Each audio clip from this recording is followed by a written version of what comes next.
They had years, sometimes decades, to think about their crimes. Some claimed innocence until the end, while others admitted to their heinous actions, accepting their fate. But what went through their minds as the final moment arrived? Some whispered their last words with regret. Others defied death with chilling statements. And then there were those who said nothing at all, meeting their end in silence. From Texas to Florida, Alabama to South Carolina, the death penalty remains a controversial but ultimate form of punishment for the most brutal of crimes. In just the first few months of 2025, 6 executions have been carried out, each with its own disturbing story. Today, we take you inside the final hours of 6 prisoners executed in 2025, revealing their last meals, last words, and the shocking crimes that led them to the death chamber. Stay with us as we dive into the darkest corners of the justice system.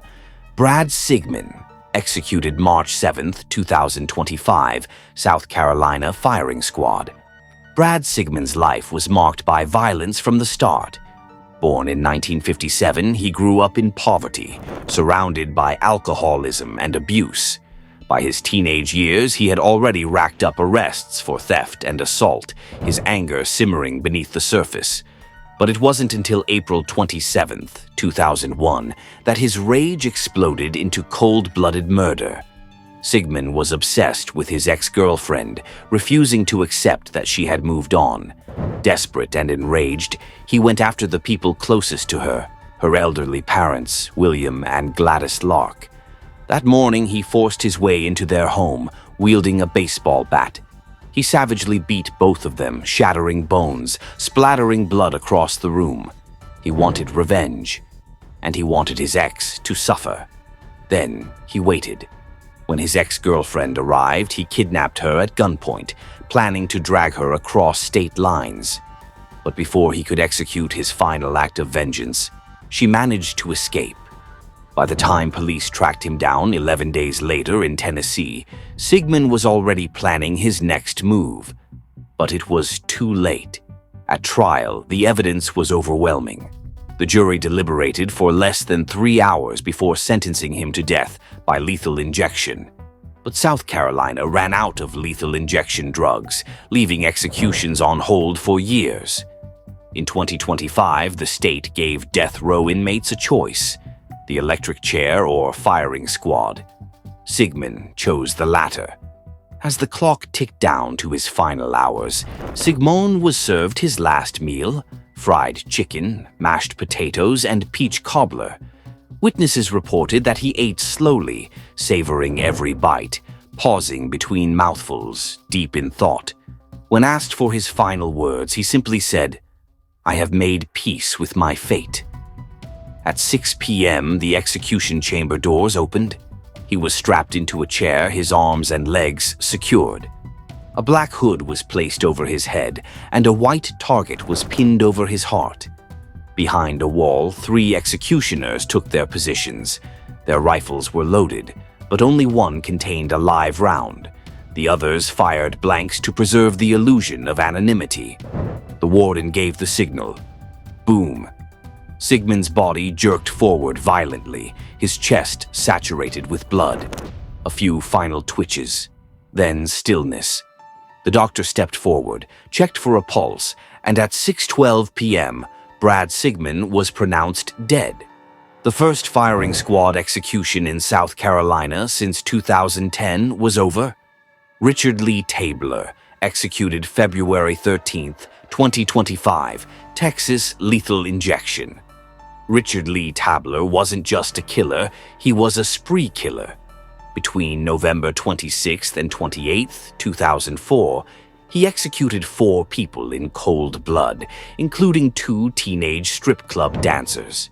But what set him apart was his arrogance. He filmed his murders, relishing every moment, and later bragged about them to his roommate. The brutality was beyond comprehension.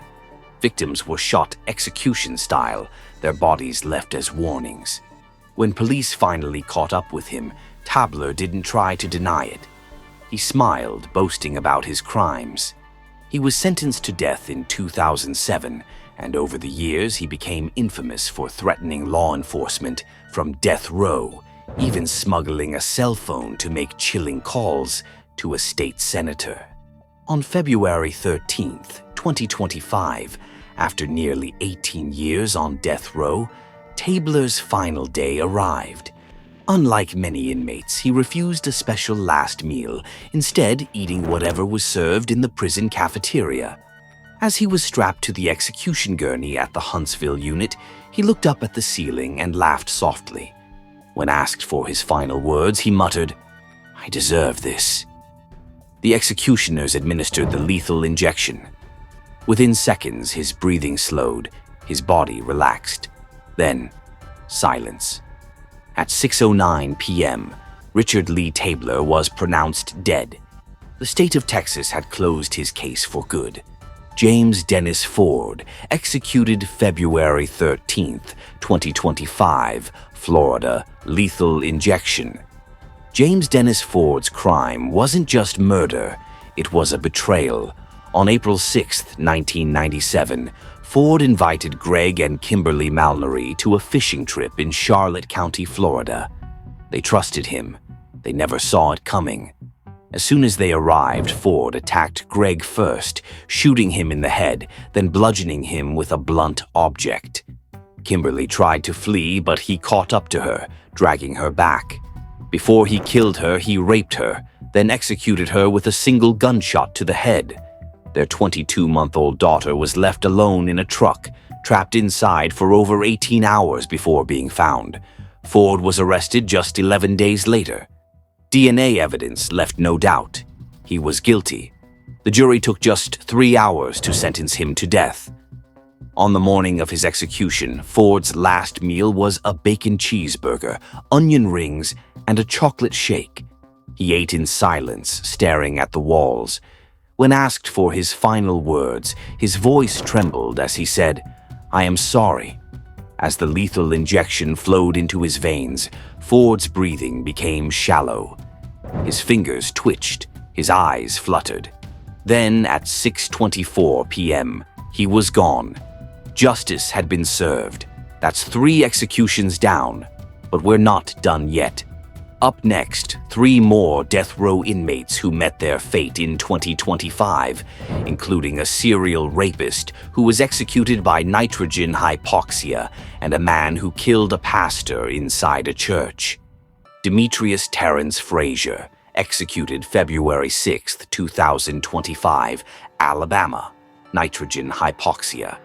Demetrius Terrence Frazier was a serial predator, a man whose crimes spanned multiple states and left behind a trail of fear, violence, and death. Born in Michigan in 1972, Frazier grew up in a broken home, neglected by his mother and abandoned by his father. His early years were filled with crime, starting with petty theft and breaking and entering. By the time he was a teenager, he had already been arrested multiple times for carrying concealed weapons and burglary. But by the early 1990s, his crimes escalated to something far worse. On November 27, 1991, in Birmingham, Alabama, Frazier broke into the home of 40-year-old Pauline Starks Brown. She was asleep when he entered through the window, looking for money. But when she woke up and confronted him, Frazier forced himself on her at gunpoint before shooting her execution style in the head. He didn't leave right away. He searched the apartment for valuables, helped himself to food from her kitchen, and then casually walked out into the night. Her body was found the next morning by a co-worker who had come to check on her after she missed work. Just a few months later, on March 8, 1992, he struck again. This time, his victim was 14-year-old Crystal Kendrick, a runaway girl in Detroit, Michigan. Frazier lured her into an abandoned house where he attempted to assault her. When she tried to escape, he shot her in the head, leaving her lifeless body in the dirt. By the time police caught up with him, Frazier was already suspected in multiple rapes and robberies across Michigan. Under questioning, he confessed to both murders. His lack of remorse was chilling. He described both killings without emotion, as if they were just another crime on his record. In 1993, Frazier was sentenced to life in prison in Michigan for Kendrick's murder. But Alabama had other plans. They wanted him to pay for the murder of Pauline Brown. He was extradited to Alabama, where he was convicted of capital murder and sentenced to death in 1996. For nearly 3 decades, he sat on death row, filing appeal after appeal. But in 2025, time ran out. Unlike most inmates, Frazier didn't get to choose his execution method. Alabama had recently authorized nitrogen hypoxia, a process in which the condemned is forced to breathe pure nitrogen, leading to unconsciousness and suffocation. On the morning of February 6, 2025, Frazier refused his last meal, opting instead for a cup of coffee. When asked for his final words, he remained silent, refusing to acknowledge the witnesses in the room. He was strapped into a chair and a sealed mask was placed over his face. At exactly 6:18 p.m., the nitrogen gas began flowing. At first, there was no visible reaction. But after a few moments, Frazier's body tensed. Witnesses described him clenching his fists before his head drooped forward. His breathing slowed, his body relaxed. And then, nothing. At 6:27 p.m., the prison doctor stepped forward and confirmed his death. With that, Demetrius Terrence Frazier became the first person in Alabama history to be executed by nitrogen hypoxia. Stephen LaWayne Nelson, executed February 5, 2025, Texas, lethal injection. Few crimes have shocked a community like the murder of Pastor Clint Dobson. But Stephen LaWayne Nelson wasn't just a killer. He was a brutal, remorseless predator. Born in 1987, Nelson had a violent past. As a child, he set fires, attacked other kids, and was in and out of juvenile detention before he was even a teenager. By 14, he was committing burglaries and violent assaults. But on March 3, 2011, his crimes reached an unimaginable level of cruelty. That day, Nelson stormed into North Point Baptist Church in Arlington, Texas. Inside were Pastor Clint Dobson, 28, and Church Secretary Judy Elliott, 69. Nelson tied them up, beat them mercilessly, and then wrapped a plastic bag around Dobson's head, suffocating him to death. Elliott was left unconscious, suffering severe brain injuries. Afterwards, Nelson stole their credit cards and car, went shopping, and bragged about the crime to friends. He was arrested just days later, and the evidence was overwhelming. DNA, surveillance footage, and witness statements all pointed to him. Despite his lawyers arguing for life without parole, the jury unanimously sentenced him to death in 2012. On the night of February 5, 2025, Nelson refused his last meal. When asked for final words, he smirked and said, "You took long enough. Just get it over with." Strapped to the gurney at the Huntsville unit, Nelson remained expressionless as the executioners administered the lethal drugs. His breathing slowed, his eyes fluttered shut, and then stillness. At 6:11 p.m., he was pronounced dead. For the family of Pastor Clint Dobson, justice had finally been served. Marion Bowman Jeter, executed January 31, 2025, South Carolina, lethal injection. The first execution of 2025 took place in South Carolina, where Marion Bowman Jr. was put to death for the 2001 murder of Candy Martin. Bowman and Martin had known each other since high school, but on February 16, 2001, their paths crossed for the final time. That night, Bowman demanded money from Martin. When she refused, he lured her to a secluded area where he shot her 5 times and left her for dead. But he wasn't done. Hours later, Bowman returned to the scene, stuffed Martin's body into the trunk of her own car, and set the vehicle on fire. The next morning, police found her charred remains. It didn't take long for them to connect Bowman to the crime. After years of appeals, his execution date was set. On the night of January 31st, 2025, Bowman was escorted to the death chamber at Broad River Correctional Institution. When asked for his final words, he simply said, "I have nothing to say." The lethal injection process began. Witnesses described him as blinking rapidly, then exhaling sharply before becoming still. At 7:42 p.m., the execution was complete. For the family of Candy Martin, justice had been long overdue. 6 men, 6 executions, each had committed heinous crimes, and after years on death row, their sentences were carried out. But what do you think?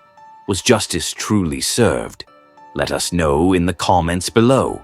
If you found this video interesting, make sure to like, subscribe, and turn on notifications. See you in the next video.